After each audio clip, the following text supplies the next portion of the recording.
안녕하세요. 왕세우입니다. 오늘은 우리 아이들 교육과 관련해서 이 미래 사회가 너무 빨리 변하니까 4차 산업혁명 이래가지고 직업이 다 없어진다. 뭐 의사, 판사 이런 안정적인 직업도. 그래서 이제 그 불안감, 어떻게 우리 아이들 교육시켜야 되지? 지금 배우고 있는 게 쓸모가 있나? 이런 생각을 많이 하죠. 한편으로서는 아무것도 안 해도 될 것 같다 이런 생각도 들고, 또 한편으로는 엄청 해야겠다, 아니면 도태된다, 뭐 이런 이중 감정이 생기는 것이죠. 사실 우리가 잘 모르기 때문에 공포가 있는 거예요. 우리가 잘 아는 것에 대해서는 두려움이 없는데, 모르는 것에는 이제 공포가 생기는 것이죠. 근데 확실한 거는 세상은 훨씬 더 살기 편해지고 좋아진다라는 거예요. 특히 생계 위협이, 그러니까 굶어 죽을 위험이 점점 감소하는데, 이게 이제 국가가 당연히 해야 될 것으로 인식하고 있기 때문에 더 그래요. 결국에는 이제 일이라는 가치, 노동의 가치가 많이 달라질 텐데, 그래서 오히려 좀 역발상을 해야 된다는 것이죠. 인간의 노동의 가치가 작아지는 그 시대에 내 노동력을 더 인정받기 위해서 뭔가를 해야 된다. 사실 경쟁이 안 되는 얘기이기 때문에, 오히려 전 니체가 했던 말이 굉장히 가슴에 많이 남는데, 100년 전 사람인데도 불구하고, 그러니까 결국에는 우리 자체가 예술가가 아니고 인간 자체, 개인 자체가 예술로서 삶을 사는 것이죠. 그러니까 내 삶이 예술이 되는 것이죠. 그 얘기는 유니크한 거예요. 아주 독창적인 거. 내 삶이 뭐냐면 내가 좋아하는 거를 하는 거예요. 내가 좋아하는 것을. 그러니까 먹고 살려고 노동을 하는 게 아니고, 이 노동이라는 게 어떤 것이든 뭔가를 하는 거잖아요. 그렇죠? 내 행위. 근데 이 창작, 만들어내는 거. 그거는 내 영감. 내가 생각하는 거, 내 영감. 누구로부터 지배받지 않는 그 생각을 행동으로서, 뭔가로서 이제 발현시키는 것이죠. 표현하는 것이에요. 그게 이제 예술 행위인데, 기존 산업 시대, 산업화 시대를 살면서는 우리가 했던 생산력, 이거는 먹고 사는 생존의 문제였는데, 이제 앞으로는 너무나 생산력이 좋아지잖아요. 기계들, 또 AI 이런 것들 때문에. 그럼 인간은 무엇을 해야 될 것이냐? 자기 좋아하는 일을 하면 된다라는 것이죠. 자기 좋아하는 일을. 그러면 그게 내 삶을 예술로 가꿀 수 있는 거라는 거예요. 그러니까 억지스러운 노동을 이제 탈피하는 거죠. 근데 지금 오히려 더 극단적으로 우리 아이들에게 더 제대로 된 노동을 하라고 이제 그런 식으로 이제 우리가 강요하는 게 아닌가, 그런 생각이 좀 들어요. 이런 거를 좀 깨달았던 사람, 노동으로부터의 해방, 그것을 저는 데카르트를 굉장히 좋아하고, 그 사람의 삶에 대해서 여러 가지 생각을 많이 했는데, 데카르트는 굉장히 부자예요. 부모님으로부터 재산을 굉장히 물려받고 엄청난 영주죠.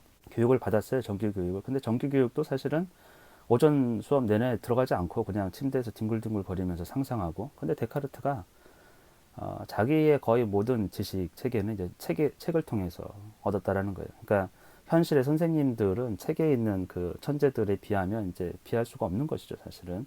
그 수준 자체가. 그래서 책을 통해서 늘 이제 흡수를 했는데, 안 읽은 책이 없다 할 정도로 읽었다고 그래요.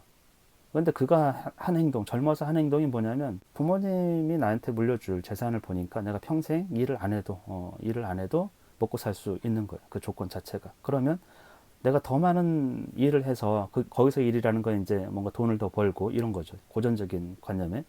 그러면 불행해진다라는 사실을 알았어요. 그 일이라는 게 뭐 영주로서 법률적인 문제, 상소, 하여튼 뭐 행정적인 문제, 노비를 돌보고 재산을 관리하고.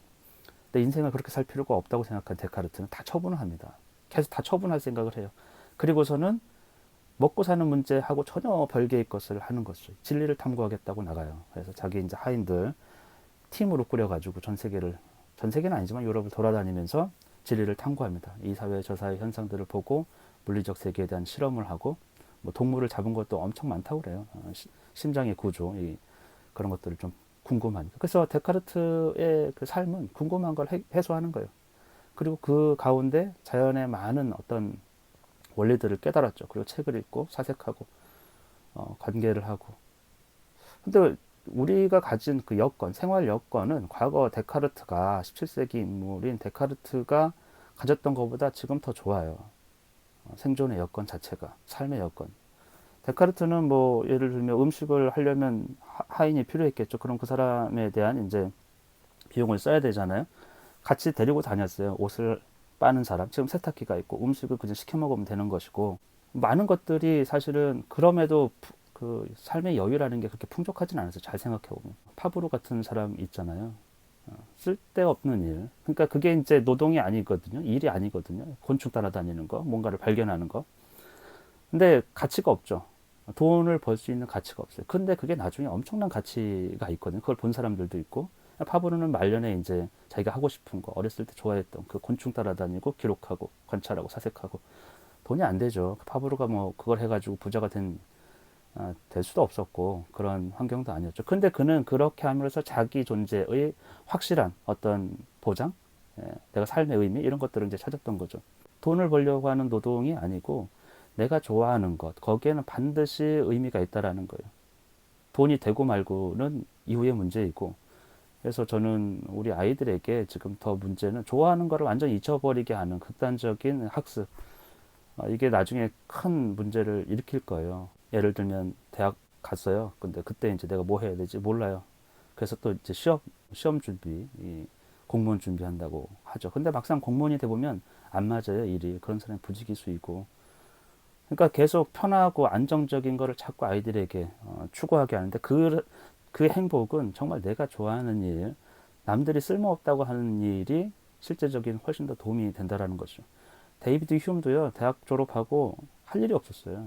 왜냐하면 자기는 작가로서 글을 쓰고 싶었는데 부모님은 이렇게 돈이 되냐. 그래서 뭐 남의 상점 밑에서 부모님 아는 지인 밑에서 일도 좀 해보고 근데 안 맞거든요. 그래서 그는 빈곤을 선택해요. 파리로 가가지고 빈곤한 삶. 근데 먹고 살 생존의 조건이 딱 되는 조건에서 지가 하고 싶은 일을 하는 거예요. 읽고 쓰고 하면서.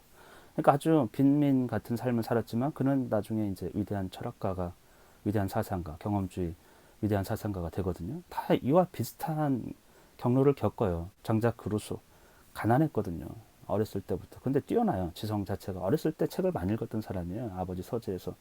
아버지도 이제 하여튼 이런 사건으로 고아처럼 지내다가 어, 이 장작 크루스는 귀 부인들과의 관계 속에서 이제 사회적 그 영향력을 조금씩 넓히는데 그러다가 이제 추천이 됐어요. 어떤 이제 제네바 공국의 이제 대사로서 대사관 밑에 대사 밑에서. 근데 일을 열심히 했죠.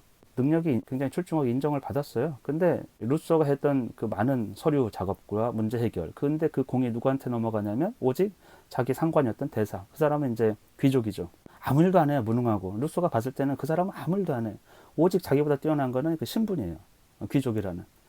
근데 그 사람이 모든 공을 다 차지하는 것이죠. 그게 이제 노예제, 신분제의 속성이거든요. 노예가 했던 많은 일들은 그냥 그 영광이 누구에게 주어지냐면 주인에게 주어지는 거예요. 주인이 찬사를 받는 것이죠. 근데 그 사람은 루소가 판단했을 때 무능하거든요. 정말 어떤 존중할 만한 어떤 가치도 없는. 그래서 루소는 그런 거를 깨닫고 이제 어떤 결정을 하냐면 자기 혁신. 누구의 밑에서 노예와 같은 노동을 하지 않겠다라는 거예요. 그래서 자기가 이제 생존의 최저 어떤 조건을 찾죠. 먹고 살아야 되는 거니까. 그래서 이제 악보 필사를 합니다. 악보 필사를. 그걸로 이제 먹고 살 수 있다고 생각해요. 루소는 이제 음악적 재능이 좀 있었어요. 최소한의 노동, 먹고 사는 데는 최소한의 노동을 투자를 하고 나머지 시간에는 자기가 하고 싶은 일을 하는 거예요. 엄청난 책을 읽고 자기 사상을 이제 펼치기 시작하는 것이죠. 그래서 이 최소한의 삶의 조건, 생존의 조건은 지금 다 갖췄어요. 사실 이 젊은 친구들, 앞으로 미래 세대는 더욱더. 그래서 하고 싶은 일을 찾을 수 있도록 하는데 부모의 어떤 교육의 관점이 있어야 돼요. 저는 가끔 이제 수학과 관련해 가지고 예전에 영어에 그렇게 목매이더니 지금은 엄마표 수학 해가지고 엄청 수학에 지금 몰입을 하고 있어요. 어린아이들에게. 그거를 하는 것보다는 어린 시절에 더 좋은 거, 아이가 좋아하는 거를 좀 서포트를 해주면 그 유년 시절에, 어린 시절에 좋아했던 거, 그게 자기 정체성, 내가 나중에 앞으로 할 수 있는 일이 될 수도 있어요.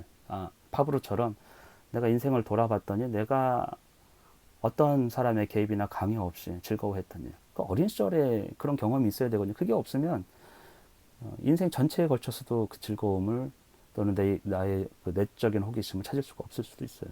그래서 오늘은 좀 미래에 대해서 너무 걱정하지 말고 오히려 그리스인들이 그렇게 했는데 노예가 노동을 하잖아요. 그럼 그 사람들은 뭘 하냐면 예술을 해요.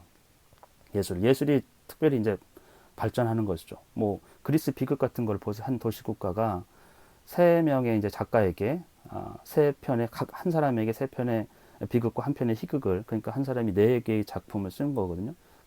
세 명에게 맡기니까 12편의 그 연극, 비극, 희극을 전 시민이 관람을 하는 거예요. 물론 이제 거기 시민에는 노예나 뭐 여성이 포함됐느냐 안 포함됐느냐 이런 이제 이슈가 있습니다만 엄청나게 즐기는 거고, 디오니소스 축제이니까 술을 또 마시고 즐기면서 결국에 인간이 노동이라는 게, 그러니까 그게 돈벌이 생산력하고는 별 상관이 없어 보이지만 삶을 즐겁게 해주는 창작 활동이지, 예술 활동. 그래서 인간이 내가 도구로서의 삶이 아니고 내 자체의 삶 자체가 예술이 될 수 있도록, 독특한 어떤 이 작품이 될 수 있도록 사는 거죠.